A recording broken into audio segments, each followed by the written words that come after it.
हरि बोल। जय श्री कृष्णा।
हरि बोल।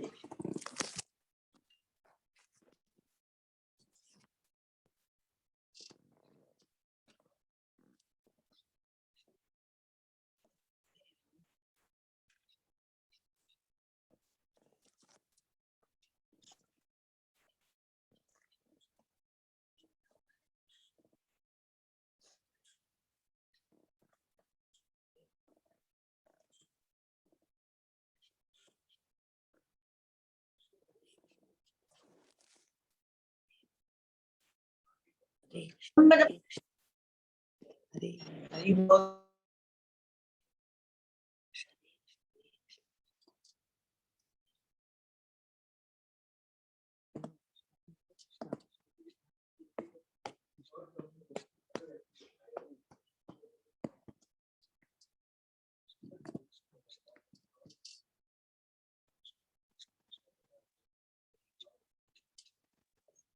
हरे कृष्ण हरे कृष्ण हरे राम राम हरे कृष्ण कृष्ण कृष्ण हरे कृष्ण कृष्ण कृष्ण हरे राम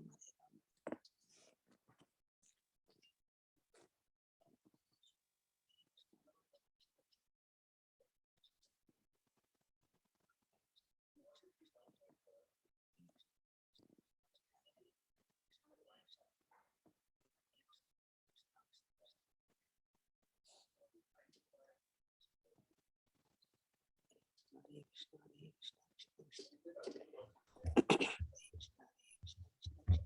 हरे राम हरे बोल हरि बोल।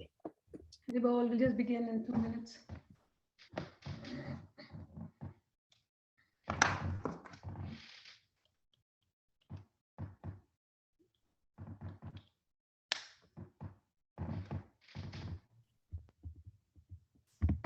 हरि बोल। Hari Bol, we begin in 2 minutes.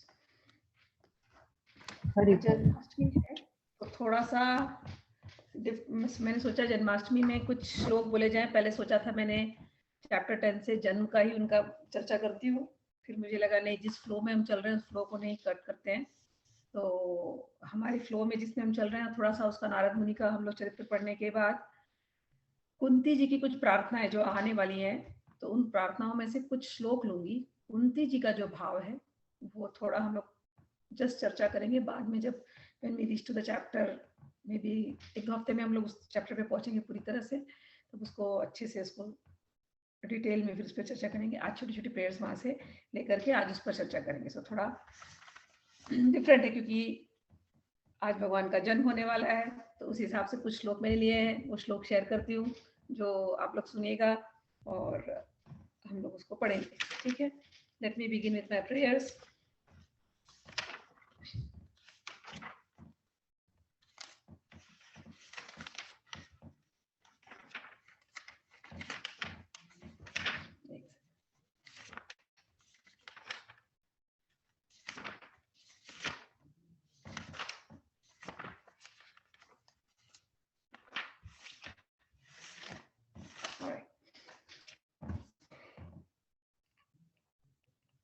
ओम नमो भगवते वासुदेवाय। ओम नमो भगवते वासुदेवाय। ओम नमो भगवते वासुदेवाय। जन्मादियस्य यतो अन्वयात् इतरतश्चार्थेष्वभिघ्नस्वराट् तेने ब्रह्महृदाय आदिकवये मुह्यन्ति यत्सूर्यः तेजो वारिमिदां यथा विनिमयो यत्र त्रिसर्गो अमृषा धाम्ना स्वेन सदा निरस्तकुहकं सत्यं परं धीमहि। धर्म प्रोचित कैतवोऽत्र परमो निर्मत्सराणां सतां वेद्यं वास्तवम् अत्र वस्तु शिवदं तापत्रयोन्मूलनम् श्रीमद्भागवते महामुनिकृते किं वा परैरीश्वरः सद्योरित्यवरुध्यते अत्र कृतिभिः शुश्रूभिस्तत्क्षणात् निगमकल्पत्रो गलितं फलं शुकमुखादमृतद्रवसंयुतं पिबत भागवतं रसम् आलयं मुहुरहो रसिका भुवि भाविकाः यं प्रवजन्तम् अनुपेतकृत्यं द्वैपायनो विरह कातराजुभावः आजुहावः पुत्रेति तन्मयतया तर्वोऽभिनेन्दुस्तं सर्वभूतहृदयं मुनिमानतोऽस्मि नारायणं नमस्कृत्य नरं चैव नरोत्तमं देवीं सरस्वतीं व्यासं ततो जयमुदीरये। नष्टप्रायेष्वभद्रेषु नित्यं भागवत सेवया भगवती उत्तम श्लोके भक्तिर्भवति नैष्टिकी।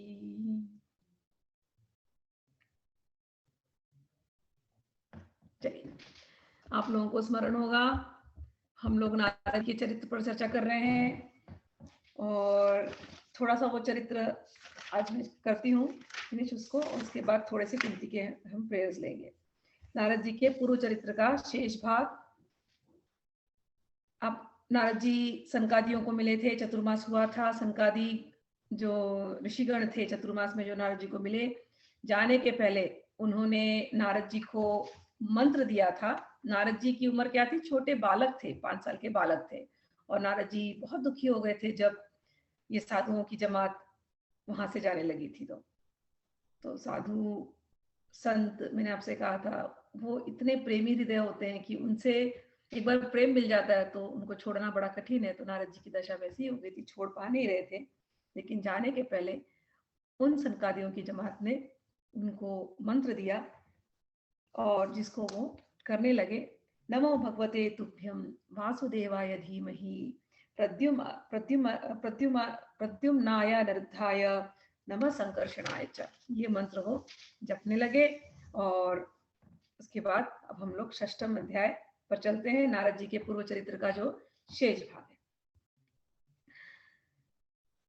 श्री सूत जी कहते हैं, शौनक जी, देवर्षि नारद के जन्म और साधना की बात सुनकर सत्यवती नंदन भगवान श्री व्यास जी ने उनसे फिर यह प्रश्न किया।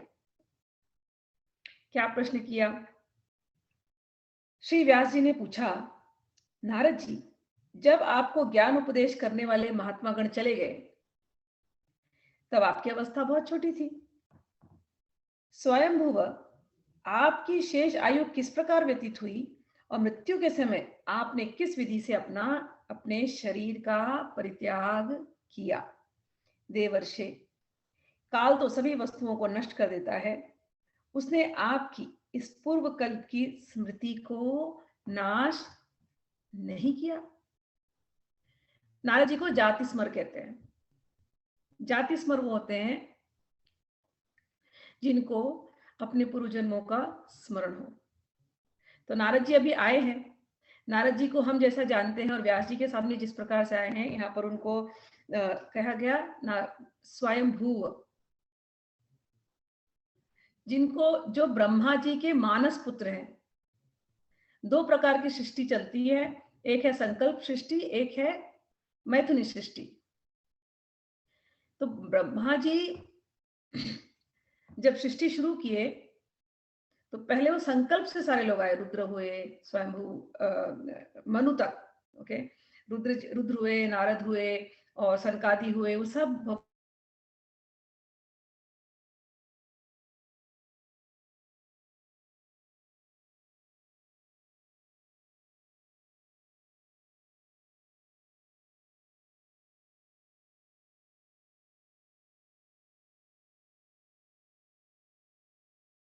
उसके पहले जो हुए,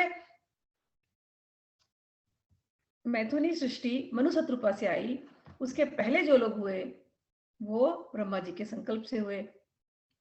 तो वो संकल्प की सृष्टि स्वयं भूव, वहां पर माता पिता, माता की जरूरत नहीं, ब्रह्मा जी के सोच से नारद जी प्रकट हुए, ऐसा। तो ये अलग कल्प की कहानी। तो ये जो पहले कल्प की कहानी उन्होंने सुनाई, एक मतलब वो बच्चे थे, 5 साल के बच्चे थे, उनकी माता संत के यहाँ, संतों के यहाँ काम करती थी, सेवा करती थी, तो वो एक कल्प की कहानी है। उसके बाद क्या हुआ, व्यास जी ने वो प्रश्न नारद जी से कहा, ठीक। तब नारद जी अपने आगे की बात को बताने लगे कि फिर क्या हुआ, मैं बच्चा था, फिर मैंने क्या किया, अब बताता हूं तुम्हें। मुझे ज्ञान उपदेश करने वाले महात्मा गण जब चले गए, तब मैंने इस प्रकार अपना जीवन व्यतीत किया, यद्यपि उस समय मेरी अवस्था बहुत छोटी थी। आगे वो कहने लगे, एकात्मजा में जननी योषिन्मूढ़ा च किंकरी मय्या आत्मज मय्या आत्मजने अन्य गतौ चक्रे से स्नेहानुबंधनम। वो कहने लगे कि मेरी माँ दासी थी और मुझ में बड़ी आसक्ति थी, जैसे माएँ होती हैं। और आगे कहते हैं, थोड़ी, एक तो वो स्त्री थी, दूसरी मूढ़ थी। ये स्त्री का जो है कि स्त्री भावना प्रमुख होती है, तो भावना प्रधान जो मेरी माँ थी, इसलिए वो मुझसे ज्यादा जुड़ी हुई थी। एक तो पिताजी भी नहीं थे, तो उनकी पूरी आसक्ति मेरे साथ थी। वो उनको मूढ़ यानी ज्यादा ये जो बातें जो सोचना, ज्ञान की बातें, ज्ञान से ऊपर डिटैचमेंट, ये सारी बातें उनको नहीं अच्छी लगती थी, तो उस प्रकार से। और उनका कोई दूसरा सहारा नहीं था, तो उन्होंने सारी उम्मीदें मुझसे लगा करके रखी थी। टिपिकल जो संसार में जो सबकी दशा ऐसी है, सभी की, सभी अपने अपने जो बच्चे पैदा होते हैं उनसे एक उम्मीद लगा करके रखते हैं। तो जैसे संसार के लोगों की दशा है, ऐसी वो कह रहे कि उनकी माता की भी वैसे ही हालत थी। एक ही सहारा मैं था, तो मुझसे बहुत उम्मीदें लगा करके उन्होंने रखी थी। स्नेह पाश में वो जकड़ी हुई थी। मूढ़ अगर कोई व्यक्ति को अगर हम कह रहे हैं, तो मूढ़ यही है कि इग्नोरेंट। हम लोगों ने अपना सारा अटैचमेंट अपने आसपास के लोगों से लगा के रखा है, खास करके बच्चों से तो ज्यादा ही उम्मीद हो जाती है हमको, माता पिता को। सबसे बड़ा दुख का कारण कई बार बच्चे ही होते हैं, क्योंकि इतनी ज्यादा हमने उम्मीदें लगाई रखती है। हमारा बच्चा हमने पाला, हमारे जैसे चलना चाहिए। जैसे बच्चा बड़ा होता है, वो अपने हिसाब से चलना शुरू कर देता है, फिर वो दुख का कारण होता है। तो बच्चा दुख का कारण नहीं है, दुख का कारण ये है कि आपका जो स्नेह पाश वर्ड है यहाँ पर, स्नेह पाश, पाश यानी रस्सी। आपने उस रस्सी के साथ अपने आप को बांध के रखा है, उस अफेक्शन की रस्सी के साथ, कि जब जैसी दो जन अगर रस्सी में बंधे हैं, दोनों साथ में चल रहे तो दर्द नहीं होगा, एक जन ने अगर खींचा तो दूसरे को दर्द होने वाला है। यहाँ पर ये इनविजिबल रस्सी है स्नेह पाश की। संसार में लोगों ने न जाने ऐसे कितने स्नेह पाश की रस्सियों में अपने आप को जकड़ के रखा है, और जब उसमें से कोई एक व्यक्ति यहाँ वहां जाता है तो दूसरे को तकलीफ होती है। इस संसार की सबकी दशा है। तो यहाँ पर वो वही कह रहे हैं कि मेरी माता ने अपने आप को स्नेह पाश से जकड़ के रखा था। हालांकि वो मेरे योगक्षेम की चिंता बहुत करती थी। मेरी बहुत उनको मुझसे प्रेम था, मुझे मेरी चिंता बहुत करती थी, लेकिन वो पराधीन थी, वो दूसरों के सहारे थी। She was dependent on others. तो जैसे उनको सब नचाते थे वैसे वो नाचती थी, ठीक है। तो आगे वो कहते हैं कि मैं भी अपनी माँ की स्नेह बंधन में बंधकर उस ब्राह्मण बस्ती में रहा। मेरी अवस्था केवल 5 वर्ष थी। मुझे दिशा, देश और काल के संबंध में कुछ भी ज्ञान नहीं था। एक दिन की बात है, एकदा निर्गताम गेहा धूयन्तीम निशिंगाम पथि सर्पो दशत्पदा स्पृष्टः कृपणाम कालचोदितः। एक बार की बात थी कि मेरी माँ गाय को दूहने के लिए बाहर गई रात्रि के समय पर, और वहां पर आकर के रात्रि के समय एक सर्प आया और सर्प ने उनको डस लिया। सर्प के डसने से उनकी मृत्यु हो गई। लेकिन नारद जी देखिए 5 साल के बच्चे हैं, लेकिन वो मंत्र जप और ब्राह्मणों का संग और सत्संग की वजह से उनका ज्ञान इतना उच्च कोटि का हो गया था, उनका डिटैचमेंट भी कहो या उनकी जो विजडम, विवेक। छोटा बच्चा मां जाएगा तो कितनी दुखी होगा, कैसे फील करेगा। लेकिन यहाँ पर वो कहते हैं काल चो, इधर एक वर्ड है कृपणाम काल चोदितः, कि ये काल की प्रेरणा से हुई। उनको माता के जाने से दुख हुआ रहेगा, लेकिन ऐसा दुख भी नहीं इतना हुआ कि माता चली गई तो क्या। क्योंकि जब संत लोग गए थे, संतों ने उनको ऑलरेडी इंडिकेशन दे दिया था कि तुम्हारी माता ज्यादा दिन रही रहेंगी और तुम इस साधना के पथ पर अग्रसर हो पाओगे। तो वेरी प्रिपेयर्ड हम सब मृत्यु की तरफ। ये जो सर्प की जब कहेंगे ना, कहीं भी सर्प आता है डसने के लिए, तो सर्प का दूसरा अर्थ होता है काल, टाइम। काल रूपी सर्प हर जगह बैठा है सबको डसने के लिए। कब हम उसका ग्रास बनेंगे पता नहीं। ये स्टोरीज हम पढ़ते हैं तो लग रहा है दूसरे की स्टोरी है, लेकिन ये हम पर भी आने वाली। काल रूपी सर्प कहीं भी बैठा है हमको डसने के लिए। काल छोड़ता ही नहीं, जिसकी जितनी उम्र है उतना वो जीने वाला है और उसके बाद उसको काल ले जाने वाला है। तो कोई ये सोचे कि नारद जी 5 साल के बच्चे थे, है उनके ऊपर संतों की इतनी कृपा थी, ऐसे जप कर रहे थे 5 साल की भक्ति में, मतलब बच्चे में इतनी भक्ति आ गई, ऐसे जप कर रहे थे और देखो उनकी माँ के साथ क्या हो गया। ऐसे क्यों काल ने किया, समय ने ऐसा नहीं करना चाहिए था, माँ को और जिंदा रहना चाहिए था। हम लोग जो संसारी व्यक्ति हैं हम ऐसी ही बात करते हैं। कोई व्यक्ति 21 साल में मर गया तो भी हम खेद मनाते हैं बहुत जल्दी मर गया। कोई 40 में मर गया तो भी हम खेद मनाते हैं 40 में मर गया। कोई 70 में मर गया तो भी हम खेद मनाते हैं 70 में मर गया। कोई 90 में मर गया फिर भी हम खेद मनाते हैं 90 में मर गया, क्योंकि हम जन्म मृत्यु को समझते ही नहीं है। हमको लगता है ये अकाल मृत्यु है, हम उसको एक वर्ड देते हैं यहाँ पर। बट सच बात यह है कि 5 चीजें निश्चित होकर के आती हैं आपके कुंडली में। 5 चीजें निश्चित होकर के आती हैं। आपकी आयु, आपके कर्म, आपका वित्त, धन, वेल्थ, आपकी विद्या और आपका निधन। कुंडली में ये ऑलरेडी जब एक व्यक्ति जन्म लेता है उस समय पे ये 5 चीजें प्री डिसाइडेड होती हैं, कितने दिन आप जिएंगे। तो अगर कोई 21 साल जी गया और 21 साल में उसकी मृत्यु हो गई, हम ऐसे देखते हैं कि अरे 21 साल में मर गया, बहुत जल्दी मर गया। हमारे हिसाब से, हमारे सेल्फिश कैलकुलेशन के हिसाब से होता है वो सब। लेकिन नियति ने उसकी वो 21 साल की जो उम्र रखी थी, वो उसकी वो कंप्लीट उम्र थी, उसको उतना ही जीना था इस पृथ्वी पर। विवेकी व्यक्ति, ज्ञानी व्यक्ति जब स्पिरिचुअल हो जाता है तो हर चीज को वो इस प्रकार से देखने लगता है और अपने विषाद से ऊपर उठ जाता है। उसको विषाद फिर नहीं, विषाद तो होता ही नहीं, खैर अंदर से ज्यादा नहीं, थोड़ा दुख होगा कि हाँ ये व्यक्ति का प्रेजेंस नहीं है। विषाद किस बात का, क्योंकि आत्मा तो है ही। उस शरीर का, जिस शरीर में वो आया था, अगर इस 21 साल की उम्र थी तो 21 साल किसी भी कारण से मर सकता है। वो एक्सीडेंट से मर सकता है, नेचुरल मर सकता है, कोई बीमारी से मर सकता है। उसकी ऐसी ही थी आयु, उतनी ही थी और वो कंप्लीट आयु उसकी थी। किसी के कर्म, उसको जो जो करना है, कार्मिक लेन देन, कार्मिक एक्सचेंजेस, हमने चर्चा पिछली बार की थी। लोगों के बीच में अपने ही हैं, अपनों से उन तानातुनी चालू है, खत्म ही नहीं हो रहा है। वो कार्मिक एक्सचेंज, कर्मों का लेन देन, कर्म के बंधन, ऋणानुबंधन, मतलब ना ऋण है एक दूसरे का, डेट है। तो वो कभी अपने बन के आते हैं और अपने ही मतलब, और कभी पराये बन के आते हैं, कभी मित्र बन के आते हैं, कभी दुश्मन बन के आते हैं, कुछ भी बन के आते हैं। ये सब ऋणानुबंध है, ये है ही है।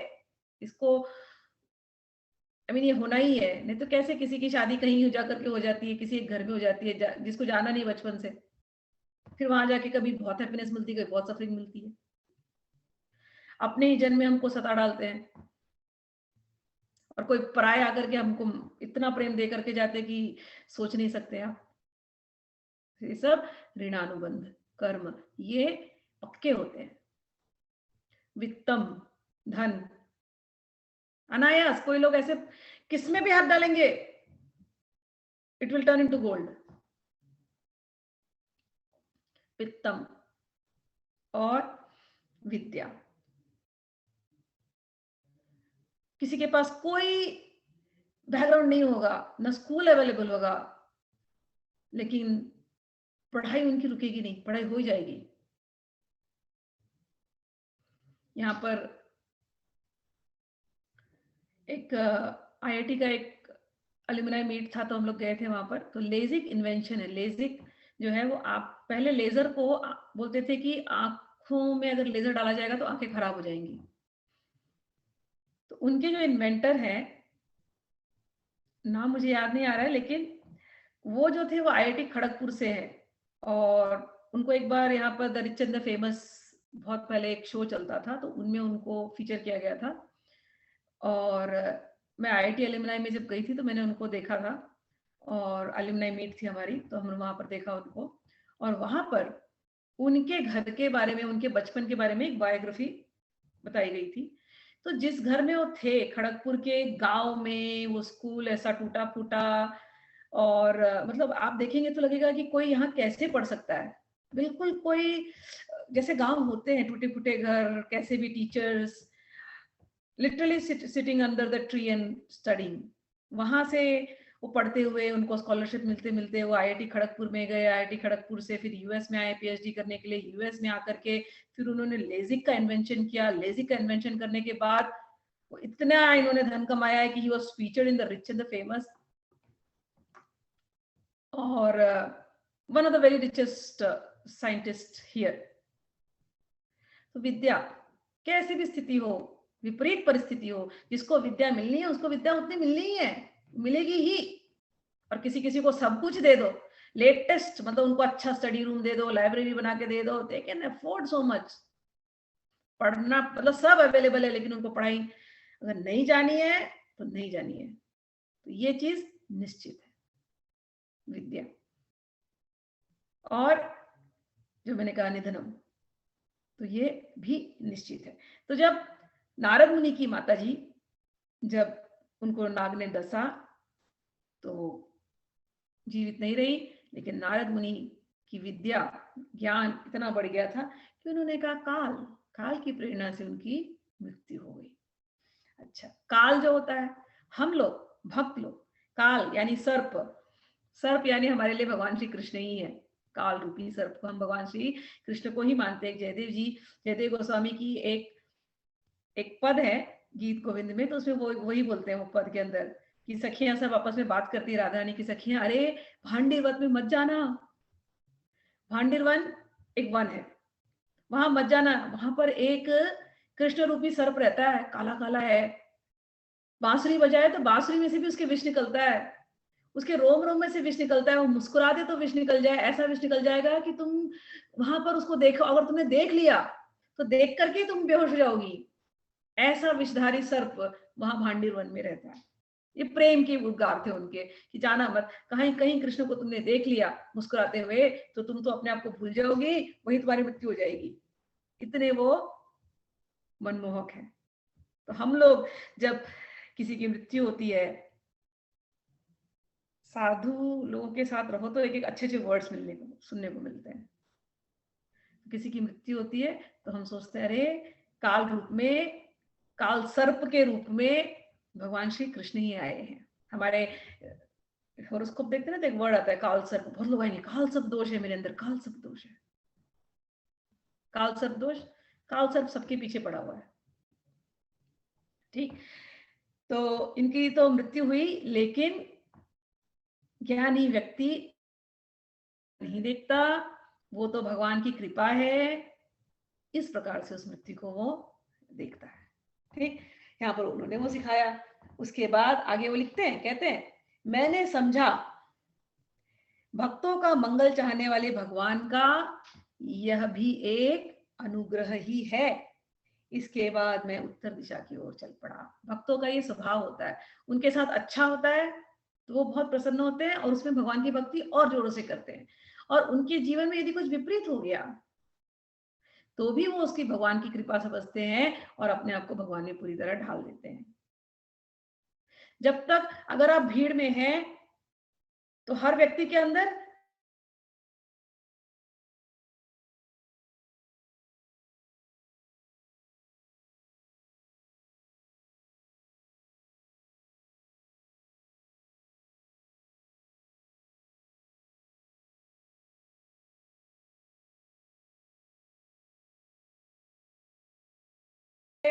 कहाँ चले गए, वो बद्रिक आश्रम की तरफ वो जाने लगे। इंटरनेट कनेक्शन अनस्टेबल, फिर से रिपीट कर देती हूँ। माता की मृत्यु को उन्होंने इस प्रकार से देखा नारद मुनि ने, भक्त व्यक्ति अनुकूल परिस्थिति को भगवान की कृपा मानता है और विपरीत परिस्थिति भी हो गई तो भी भगवत कृपा ही है, ऐसा मान करके फिर नारद जी बद्रिक आश्रम, बद्री नारायण, बद्रिक क्षेत्र, कितनी बार मैंने बद्रिक आश्रम की बात की है, one of the most spiritual places Badrinath है। वहां पर सभी लोग वहीं पर मुड़ते थे। तो व्यास जी, नारद जी, जिसको भी आप देखें, नर नारायण, उद्धव, सब लोग बद्रीनारायण। तो बद्रीनारायण की तरफ ये जाने लगे।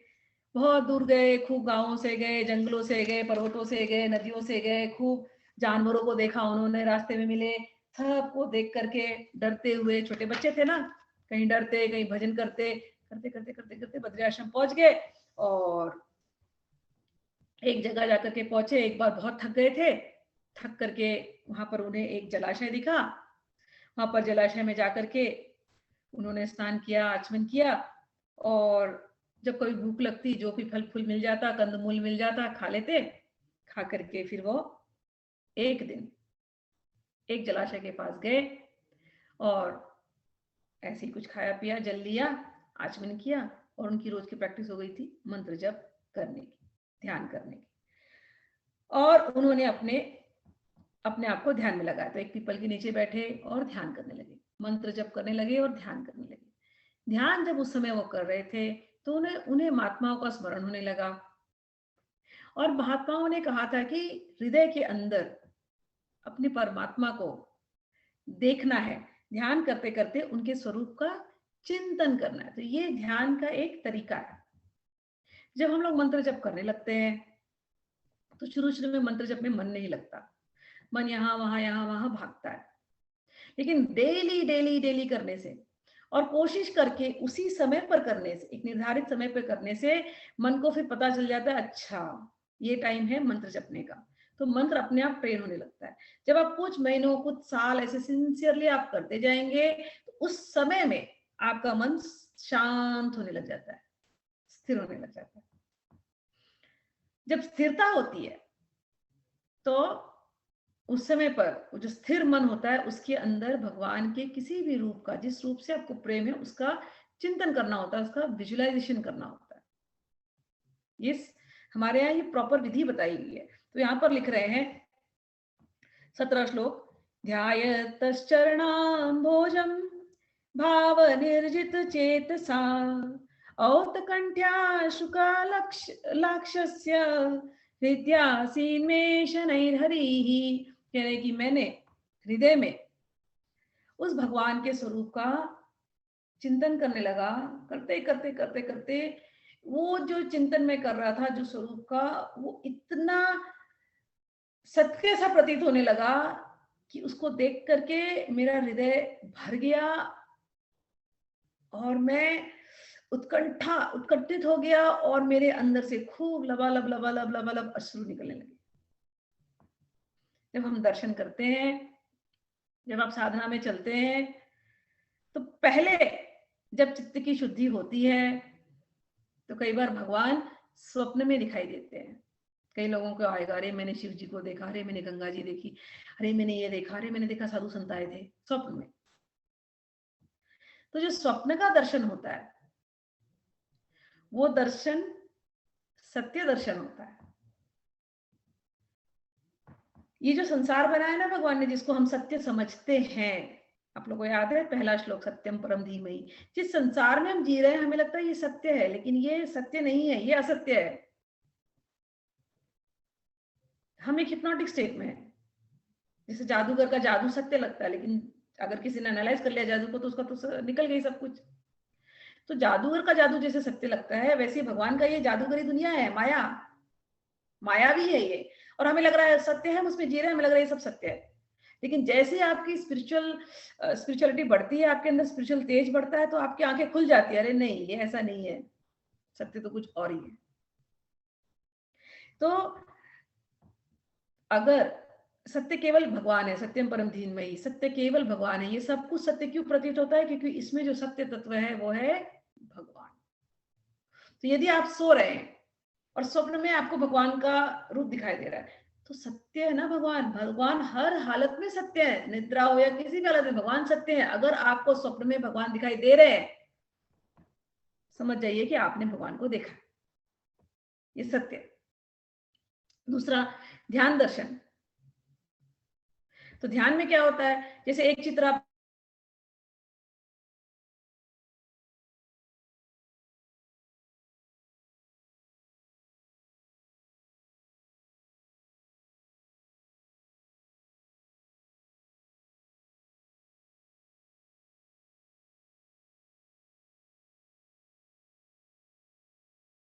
फिर उसी चित्र को वापस से अंदर, इंटरनेट कनेक्शन अनस्टेबल, फिर से रिपीट करती हूँ, उसी चित्र को वापस से अंदर देखते रहिए। तो ये दूसरा ध्यान है। तो आपका मंत्र जब चल रहा है, कभी कभी एक और ध्यान सिखाते हैं, जैसे मंत्र जब कर रहे हैं, हरे कृष्णा कृष्ण कृष्ण हरे हरे, हरे राम राम राम हरे हरे, तो मन को बांधना होता है। मन तो जब आप शुरू करेंगे ना, तो शुरू में ऐसा होता है, बॉडी बहुत हिलेगी, ट्यूनिंग हो रही है बॉडी की, ऐसे ऑसिलेशन मोड में जाती है बॉडी। हरे कृष्ण कृष्ण कृष्ण हरे हरे, हरे राम राम हरे हरे, सब देखेंगे अपने आप होता है बॉडी में।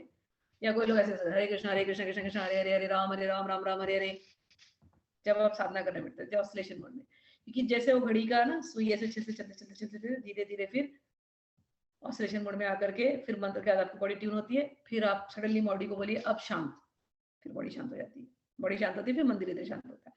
तो उस समय पे फिर ध्यान शुरू करना चाहिए।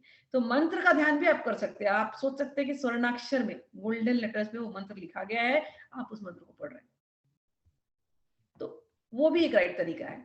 भगवान की किसी फेवरेट तस्वीर को, जिसको आप लाइक करते हैं, अच्छी तस्वीर लीजिए, छोटी मोटी तस्वीरें नहीं है, ऐसी मूर्ति नहीं जिसको आप देख भी नहीं सकते, अच्छी तस्वीर जिसके साथ आपको फीलिंग आती हो, उस तस्वीर का आप ध्यान कीजिए, उस मूर्ति का आप ध्यान कीजिए। मूर्ति का इतना स्ट्रांग ध्यान होना चाहिए, पहले तो वो मूर्ति प्रकट होती हृदय में, जैसे मैंने कहा ना नक्शे, उसके बाद वो मूर्ति मुस्कुराती हुई, बोलती हुई। माला अगर भगवान ने पहनी है, अगर आपके ध्यान में उस दिन आपने जो माला पहना है, यदि आपने उनको चंपा के माला पहनाई, तो आपके अंदर चंपा की खुशबू आनी चाहिए।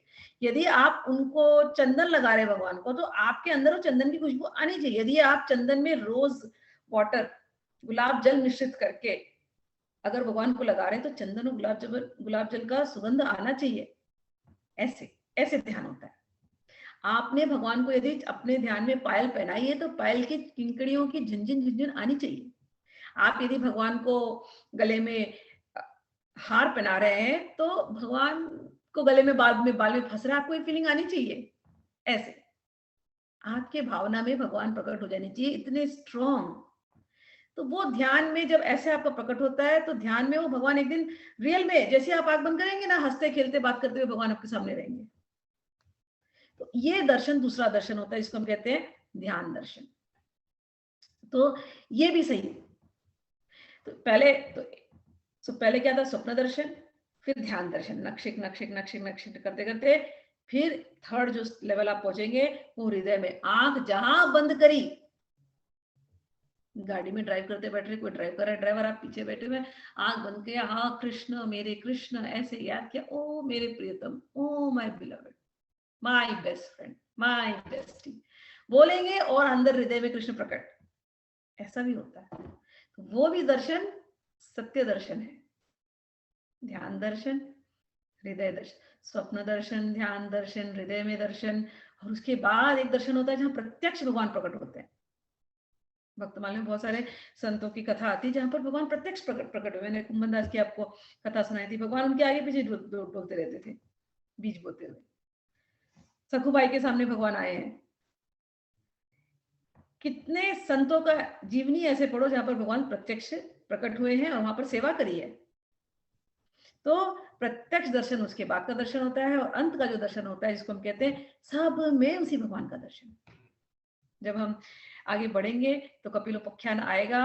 कपिलोपाख्यान में कपिल मुनि जो भगवान के अवतार थे, उन्होंने कर्दम ऋषि को, अपने पिता, उनको कहा कि अब आप जाइए और ध्यान कीजिए। तो उन्होंने कहा अरे मुझे तो साक्षात भगवान के दर्शन हो चुके हैं और आप पुत्र रूप में आ चुके हैं, तब मुझे और क्या जाकर के दर्शन करना है। उन्होंने बोला नहीं, अभी भी दर्शन इनकम्प्लीट है, अभी आप जाइए वन में और ध्यान कीजिए। जिस दिन हर एक चीज में आपको भगवान का वही तत्व नजर आने लगेगा, उस दिन आपका दर्शन पूरा होगा। जले विष्णु थले विष्णु, विष्णु पर्वत मस्तके, ज्वाला माला कुले विष्णु, सर्वम विष्णुमयम जगत। जिस दिन ये स्थिति हो जाएगी कि जल में भी विष्णु दिखाई दे रहा है, स्थल में भी विष्णु दिखाई दे रहे हैं, पर्वत के मस्तकों पर विष्णु दिखाई दे रहे हैं, ये सब श्लोक बाय हार्ट कर लेना, करते रहना चाहिए धीरे धीरे। कि पर्वत को देखा, पर्वत के मस्तक को देखा तो साक्षात विष्णु। किसी समुद्र के पास गए, साक्षात विष्णु। किसी भी स्थल में बैठे हैं, कहीं भी मैं बैठी हूँ, मैं यहाँ पर बैठी हूँ, ये मेरे भगवान का विष्णु पत्नी है ना धरती, चाहे आप इंडिया में रहो चाहे मैं यहाँ रहूं, है तो विष्णु पत्नी। तो ये मेरे विष्णु जी का दिया हुआ स्थान है, ये मेरे भगवान का दिया हुआ स्थान है। जले विष्णु स्थले विष्णु, विष्णु पर्वत मस्तके, ज्वाला माला कुले विष्णु। जहीं भी जाओ, कहीं वोल्केनिक इरप्शंस हो रहे हैं, कहीं हॉट स्प्रिंग इरप्शंस हो रहे हैं, कहीं कुछ हो रहा है, कहीं कुछ हो रहा है, लेकिन हर रूप में वही विष्णु है। सर्वम विष्णुमयम जगत। जब ऐसा दर्शन हो जाता है, सर्वत्र केवल विष्णु, केवल विष्णु, केवल विष्णु। जित देखो तित श्याम मई है, जहां देखो वहां केवल मेरे श्याम, मेरे कृष्ण, मेरे श्याम, मेरे कृष्ण। तब वो दर्शन कंप्लीट दर्शन होता है। तो स्वप्न दर्शन, ध्यान दर्शन, हृदय के अंदर का दर्शन, प्रत्यक्ष दर्शन और सर्वत्र दर्शन, दर्शन के इस प्रकार से दर्शन की सिद्धि होती है। और इसमें और एक जो बात उन्होंने बहुत सुंदर बताई, ध्यायतस चरणाम भोजम भाव निर्जित चेतसा, कि जैसे ही मैं भगवान के चरणों को याद करने लगा, पीपल के उस पेड़ के नीचे बैठा, मैं इतना ध्यानस्थ हो गया, इतना ध्यानस्थ हो गया, ध्यान लगते ही शरीर की सुध-बुध खो बैठा। ये पहला लक्षण होता है, शरीर की सुध-बुध खो बैठना। और जब भगवान का प्राकट्य होता है हृदय के अंदर, तो फीलिंग कैसी आती है, धर धर धर धर धर धर आंसू निकलने लगते हैं, खूब गूज़बम्स होने लगते हैं, कभी कभी बॉडी कांपने लगती है, ऐसा लगता है बस डूबे रहो, डूबे रहो, डूबे रहो, डूबे रहो, डूबे रहो। रामकृष्ण परमहंस को किसी ने पूछा,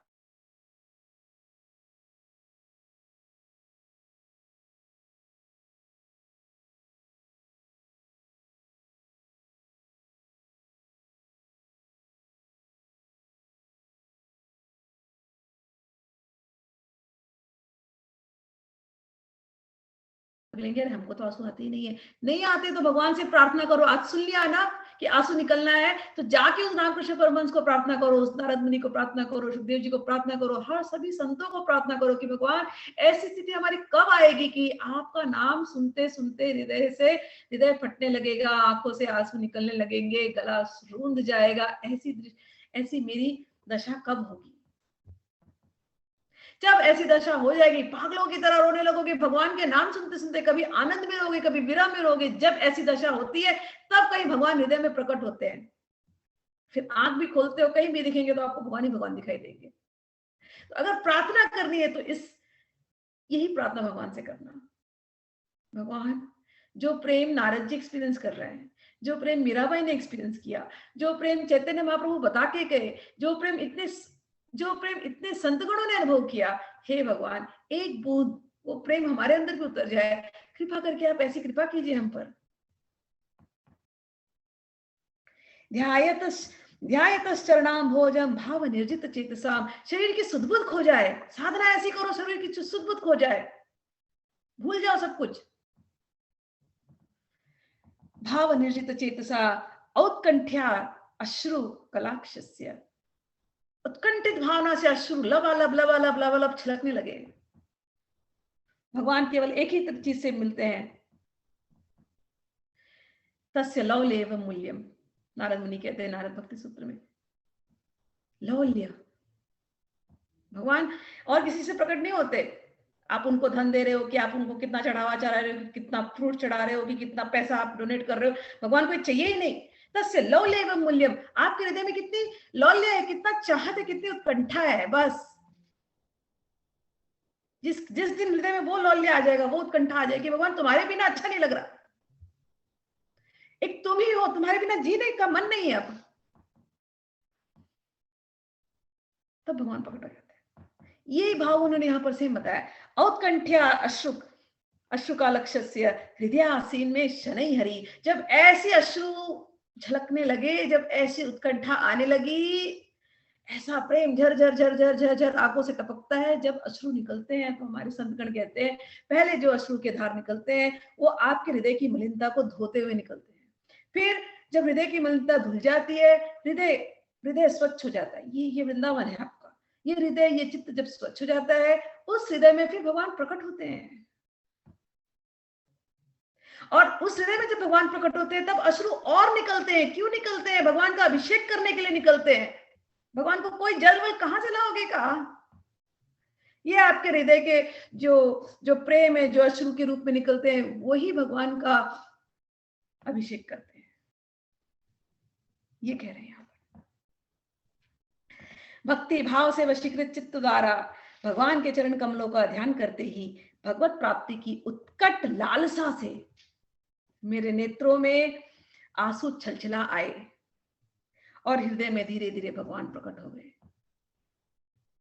व्यास जी, उस समय प्रेम भाव के अत्यंत उद्रेक से मेरा रोम रोम पुलकित होता। जब कभी आप मंदिर जाते हैं, रोम कभी पुलकित हो जाए ना, समझना भगवान छू के गए हैं। और जब छू के जाते हैं ना, यहाँ वहां ध्यान नहीं लगाना, बस खो जाना उसके अंदर थोड़ी देर। हाय आपको भगवान छू के गए, हाय मुझको भगवान छू के गए।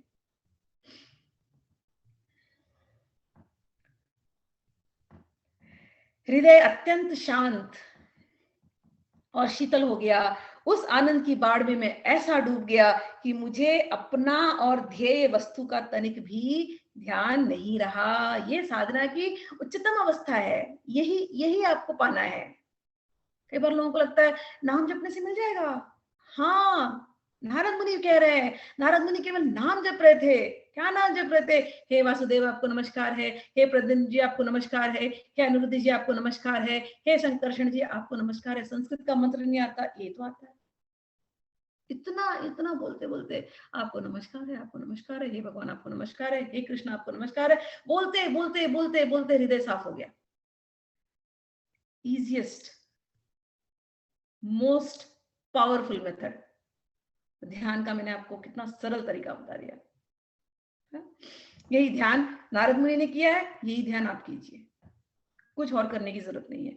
ये कोई ध्यान कोई ह्यूमन ने नहीं बनाया है। नया नया पैकेज जैसे आजकल ध्यान के न जाने कितने पैकेजेस लोग बेचते हैं। ये मैं जो भगवान ने आज माध्यम मुझे लिया है बताने के लिए, ये भगवान के द्वारा प्रदत्त मार्ग है। उनके अपने स्वयंभू नारद जी ने, जो किसी एक युग में हमारे जैसे थे, उन्होंने ये मार्ग बताया हमको।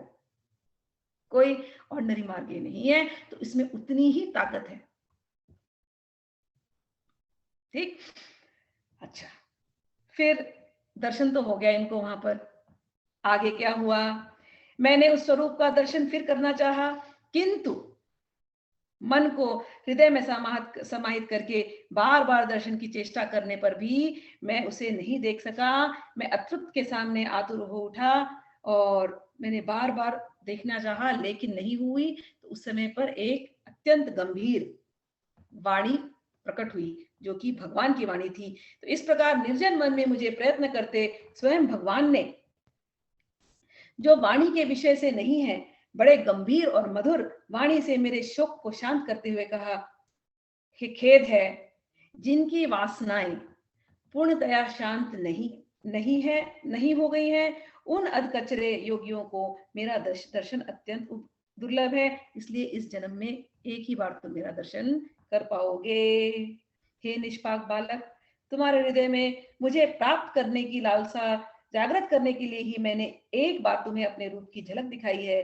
मुझे प्राप्त करने की आकांक्षा से युक्त साधक धीरे धीरे हृदय की संपूर्ण वासनाओं को भली भांति त्याग कर देता है।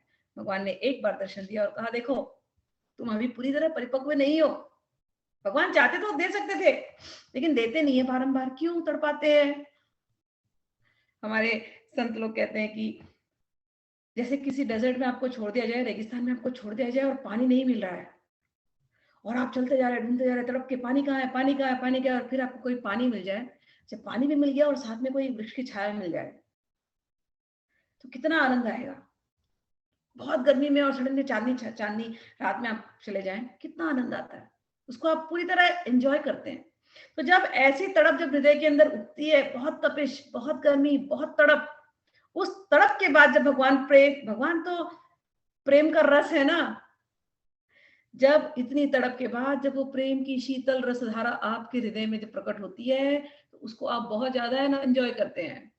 तो इसीलिए अपने भक्तों को भगवान बहुत तड़पाते हैं, तड़पाते हैं, तड़पाते हैं, तड़पाते हैं, तड़पा के, जैसे सोने को आग में तपा करके उसको गढ़ा जाता है, ऐसे ही ये विरह की अग्नि, ये छुपा छुपी का गेम, भगवान पीकाबू खेलते रहते हैं, मैं यहाँ हूँ, ढूंढते रहो।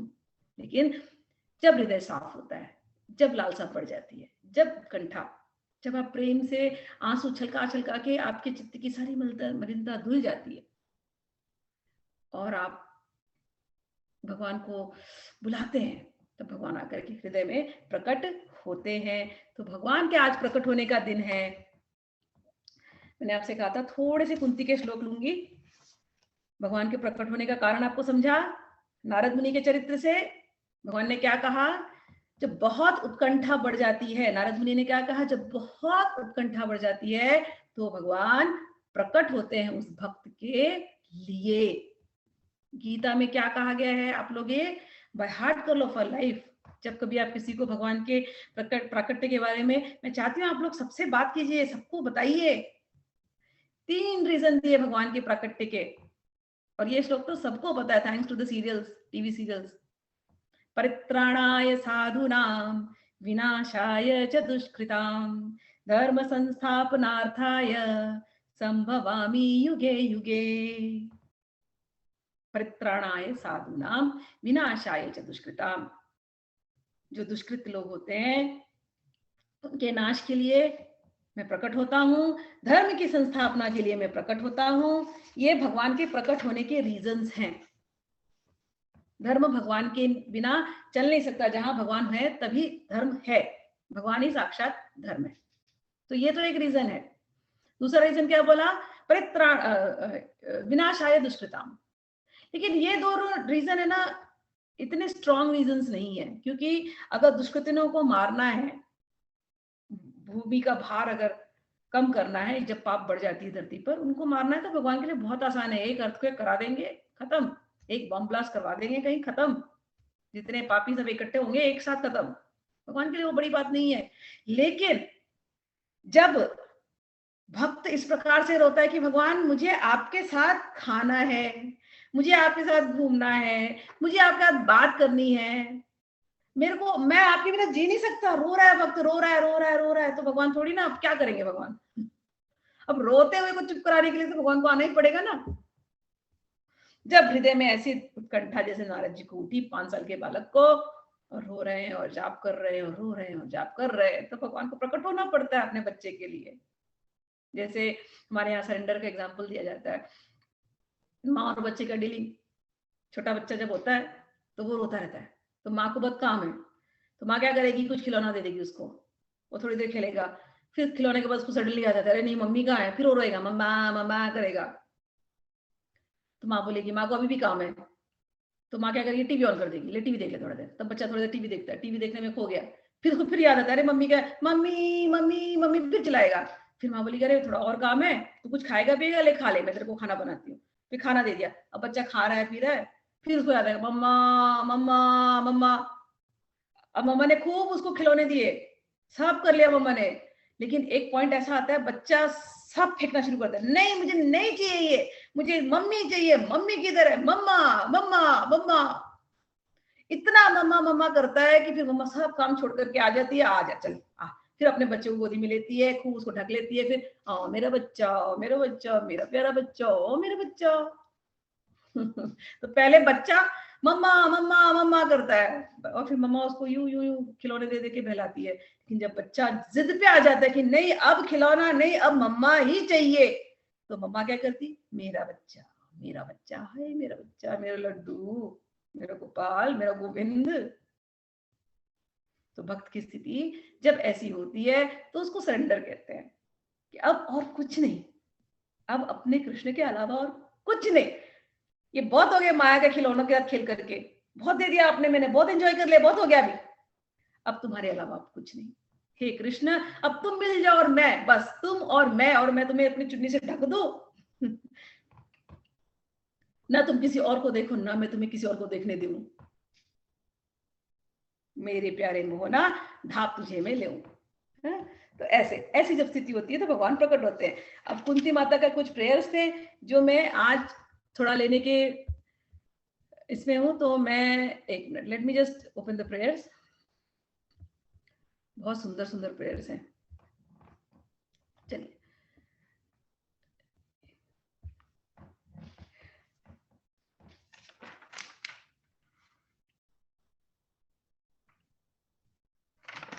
श्लोक नंबर 29 और 30 से लेकर के 36 तक पढ़ूंगी और फटाफट उसके अर्थ समझाऊंगी।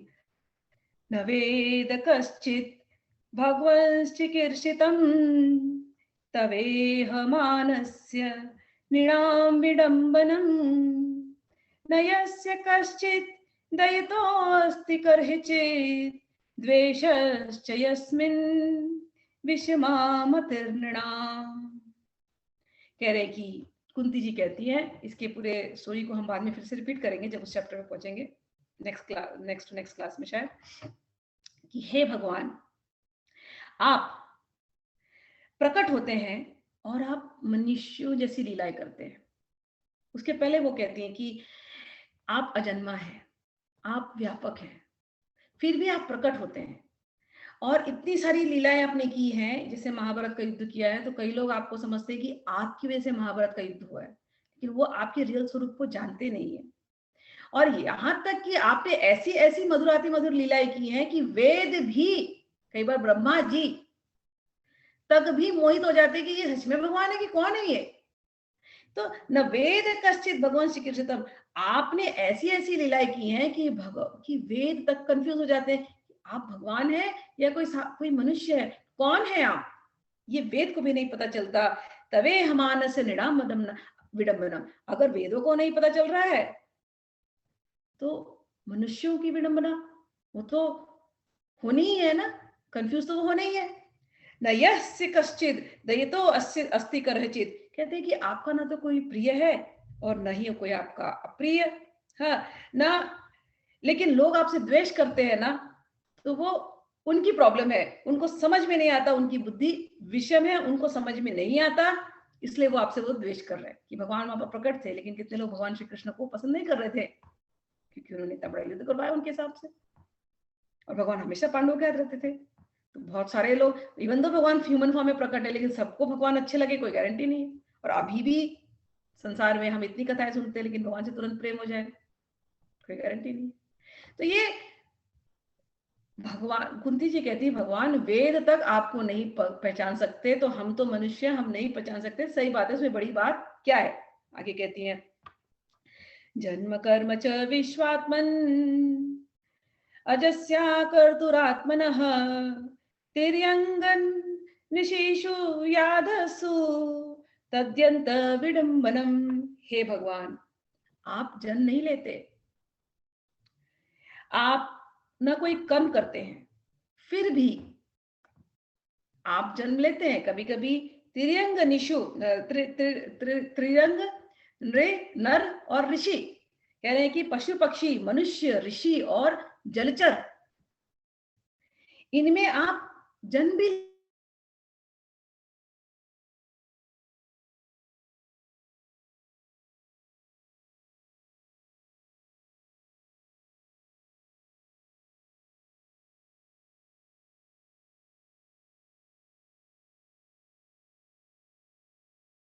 अवतार, को सूअर का अवतार ले सकता है। सूअर मतलब जाके देखो, सूअर कीचड़ में रहता है हमेशा, भगवान उसमें अवतार ले लेते हैं।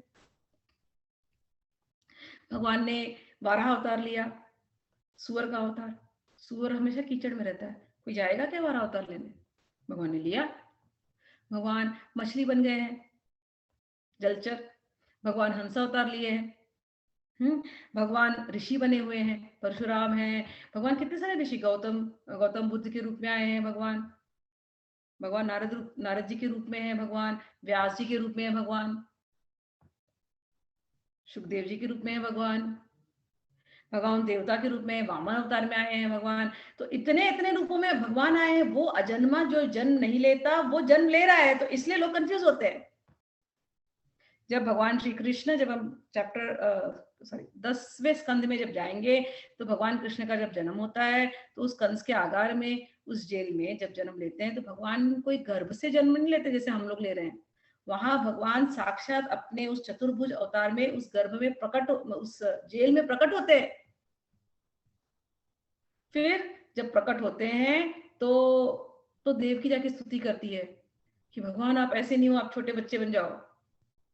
फिर छोटे बच्चे, क्योंकि उनके अंदर वो वात्सल्य आने लगता है, प्रेम का, उन्होंने खूब तप किया है, तब उनके तप की वजह से भगवान आए। तो वो प्रकट क्यों हुए थे वो भी इसमें आगे के श्लोक में आएंगे, तो वो मैं उस श्लोक पे पहुंचती हूँ। अब आगे क्या कहती है कि आपने इतनी इतनी सुंदर सुंदर लीलाएं की हैं भगवान कि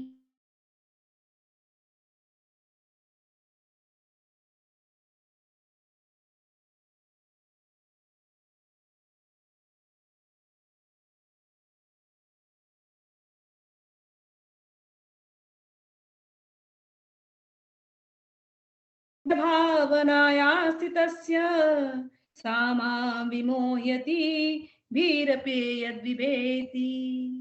भगवान कुंती जी कहती है, हे भगवान, मुझे तो आपकी एक बड़ी सुंदर सी लीला याद आ रही है। क्या लीला? कहते कि भीरपि विद्भिवेति, कि आप तो एक आईब्रो उठा देना तो भय भी आपसे कांप जाए। भगवान एक आईब्रो उठा दे, भ्रुकुटी से टेढ़ी कर दे तो भय घबरा जाए। लेकिन आप जन्म लेते हैं, और जन्म लेकर के जब यशोदा मैया आपको बांध रही थी, आपने माखन चोरी की तो यशोदा मैया आपको बांधने वाली थी। अब मैया मुझे बांध देगी, बांधने के डर से आप रो रहे हैं। मुझे वो लीला याद आ रही है प्रभु, आप रो रहे हैं। आप श्याम सुंदर, श्याम श्याम सावली, सावली सलोनी आपकी जो है ना, आपकी मूर्ति सावली सलोनी, सावला सलोना आपका चेहरा, इतना सुंदर श्याम सुंदर आप हैं। आपने आंखों में कज्जल लगाई थी और आप रो रहे हैं, और रो रहे हैं तो आंखों से वो कज्जल भरा हुआ अश्रु के धार यूं टपक के जा रहे हैं। फिर आप हाथ लेकर के, आपके हाथ छोटे छोटे लाल लाल, आप उससे यूं पोंछ रहे हैं अपने हाथों को। किससे डर करके? मैया से डर करके कि मैया मुझे बांध देगी।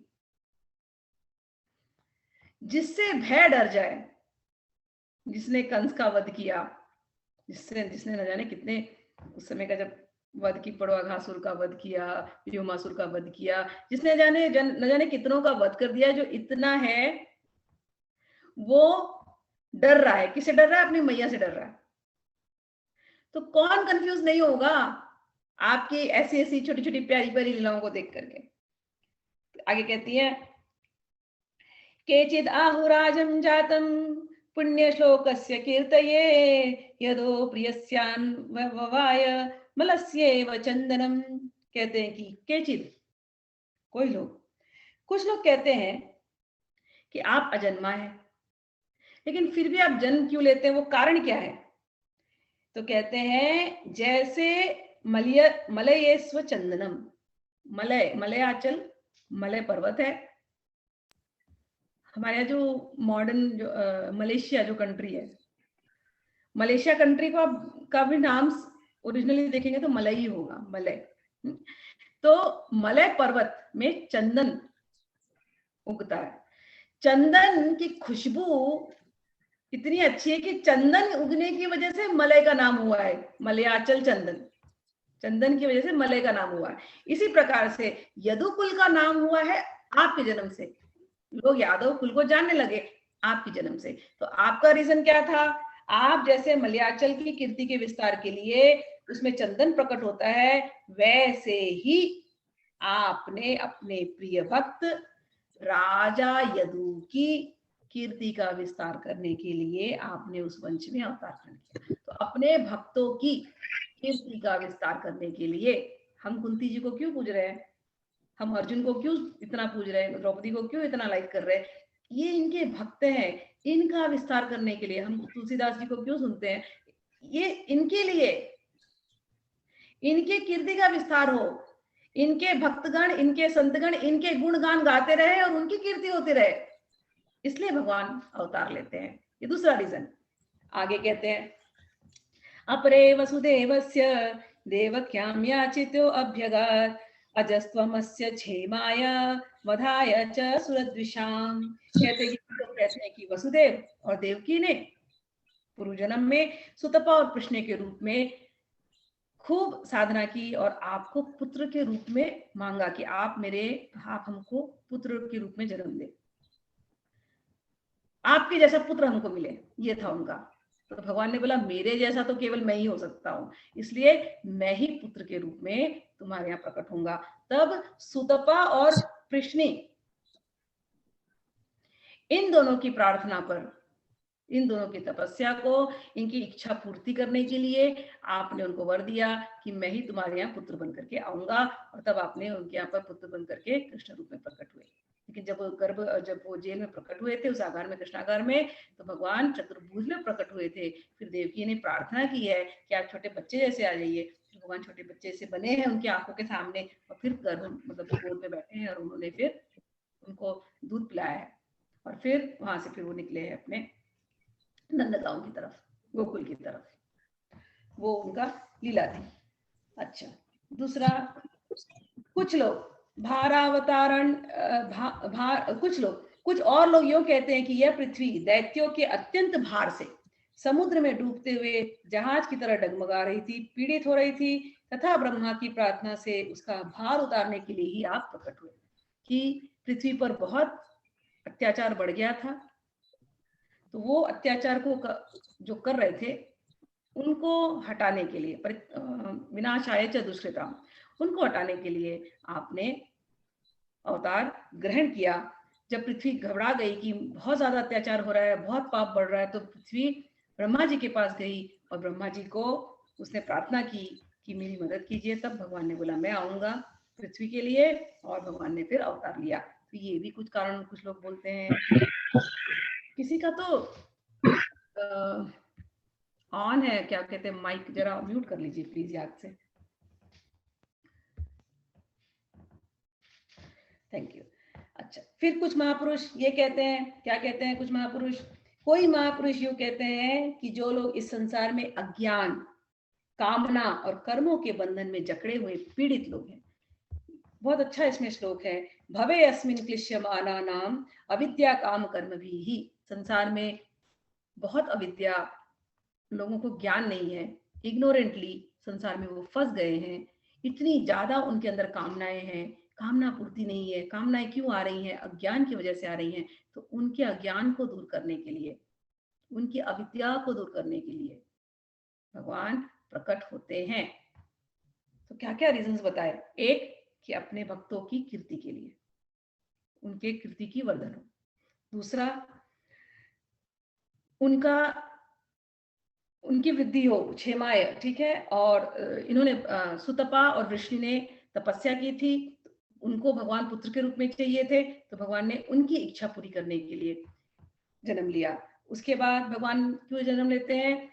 भूमि से भार हरण के लिए, पाप के भार को हरने के लिए भगवान जन्म लेते हैं।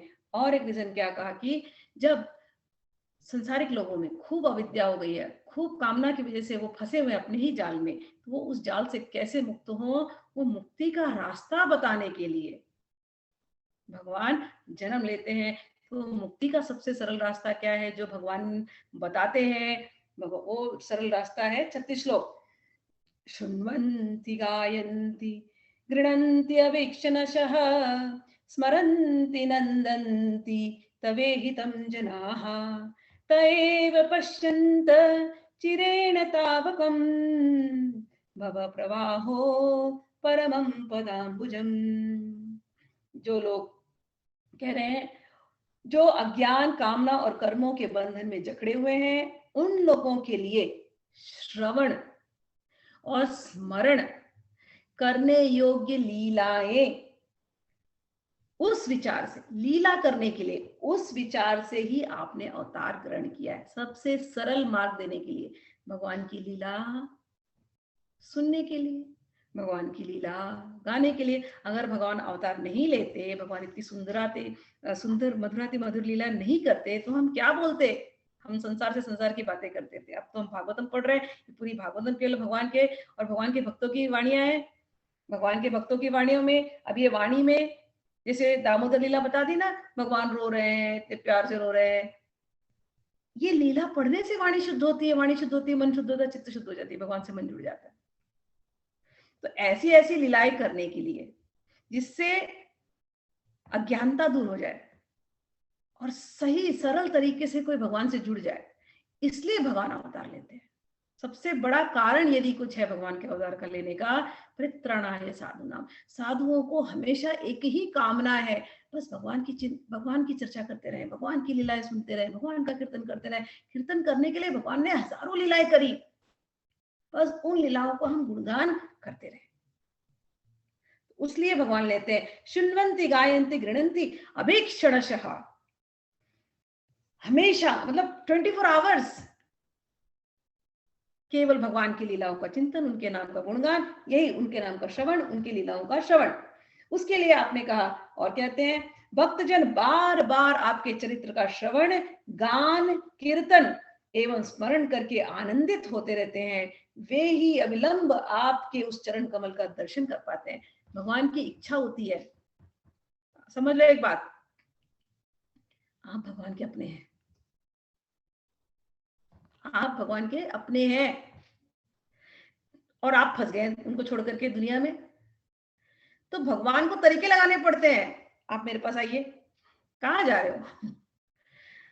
तो आपका मन दुनियादारी के ड्रामे में लगा है, लो मैं तुम्हारे सामने इतना अच्छा ड्रामा करने वाला हूं, एक से एक करूंगा, तुम मेरे चरित्र को देखो, मेरे चरित्र का गायन करो। तो भगवान खींचते हैं हमको अपनी तरफ अनेकों लीलाएं कर करके।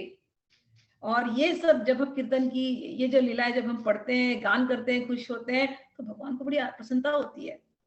जब हम संसार में फंसे रहते हैं, भगवान बोलते हैं अरे कहाँ फंस गया ये। तो हमारी प्रसन्नता के लिए, हमें आनंद मिले, जैसे भगवान आनंद में रहते हैं ऐसे हम भी आनंद में रहे, इसलिए भगवान अवतार लेते हैं और अनेकों लीलाएं करते हैं, ताकि जैसे भगवान आनंद में रह करके उन लीलाओं को एंजॉय करते हैं, ऐसे हम भी उन लीलाओं का गुणगान करके हम भी एंजॉय करें और जीवन अपना आनंद में लगाए। और क्या होता है, और कहते हैं जन्म मृत्यु के प्रभाव को सदा के लिए रोक देता है। ये भगवान का श्रवण कीर्तन जन्म मृत्यु के प्रभाव को सदा के लिए रोक देता है, इसलिए हमें ये चीज हमेशा करती रहने चाहिए। और एक लास्ट श्लोक है जो मैं लेकर के आज क्लास एंड करूंगी। लास्ट श्लोक कहते हैं, ये है 10वें स्कंद का श्लोक है, अनुग्रहाय भक्तानां मानुषं देहमास्थितः भजते तादृशी क्रीड़ा या श्रुत्वा तत्परो भवेत्। भगवान अवतार इसलिए लेते हैं अनुग्रहाय भक्तानां, भक्तों पर अपना अनुग्रह करने के लिए, अपनी कृपा दिखाने के लिए क्या करते हैं, अनुग्रहाय भक्तानां मानुषम देहम आस्थितम, मानुषम देहम, मनुष्य के देह में वो प्रकट होते हैं। क्या क्या कारण है, अनुग्रहाय भक्तानां, ये श्लोक में बाद में शेयर कर दूंगी। अनुग्रहाय भक्तानां, भक्तों पर कृपा करने के लिए, मानुषम देहम आस्थितः, मनुष्य के रूप में वो आते हैं, भजते तदृशी क्रीड़ा, और उसी प्रकार जैसे मनुष्य क्रीड़ा करते हैं उसी प्रकार की वो अनेकों अनेकों क्रीड़ाएं करते हैं। यह श्रुत्वा, जिन क्रीड़ाओं को, जिन लीलाओं को सुनकर, तत्परो भवे, हम सब उनको डेडिकेट कर दे अपने आप को, जिसको सुन करके we will become dedicated to him, जिसको सुन करके हम अपने आप को उनसे जोड़ ले।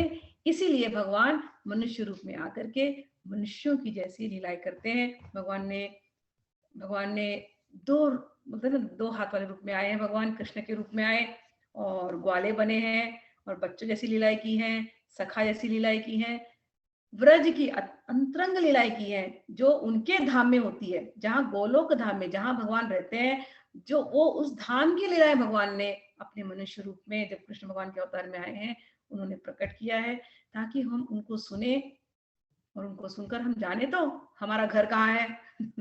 हम तो यही भूले ना हम कहाँ के हैं। वो लीलाएं सुनते सुनते हमें भी स्मरण आएगा हम कहाँ के हैं, हमारी गति कहाँ है। जो लीलाएं यहाँ पर हुई है वही लीलाएं वहां पर भी होती है। तो भगवान ने वो सब कुछ खोलने के लिए, जिससे कि हम भगवान से जुड़ जाएं, भगवान अवतार लेते हैं। चलिए इसी का क्लास एंड करते हैं। भगवान श्री कृष्ण की जन्म की आप सबको बधाइयां। भगवान कृष्ण को याद कीजिए, भगवान आप सबके हृदय में प्रकट हो जाए, ऐसी प्रार्थना में राधा रानी के चरणों में, नारद जी के चरणों में, सुखदेव जी के चरणों में, द्वादश महाभागवतों के चरणों में करते हुए, सभी संतों के चरणों में करते हुए क्लास का आज एंड करती हूँ। हरि बोल। हरि बोल। हरि बोल। आपको भी हरि बोल। बहुत थैंक बहुत यू। बधाई हो। हैप्पी हरि जन्माष्टमी। बोल Smita. Happy Janmashtami. Thank you. Hari बोल, हरि बोल। जय श्री कृष्ण। जय श्री कृष्ण। हरि बोल, हरि बोल। हरि बोल, हरि बोल। हैप्पी जन्माष्टमी। हरि बोल, हरि हैप्पी बोल। जन्माष्टमी। हैप्पी जन्माष्टमी।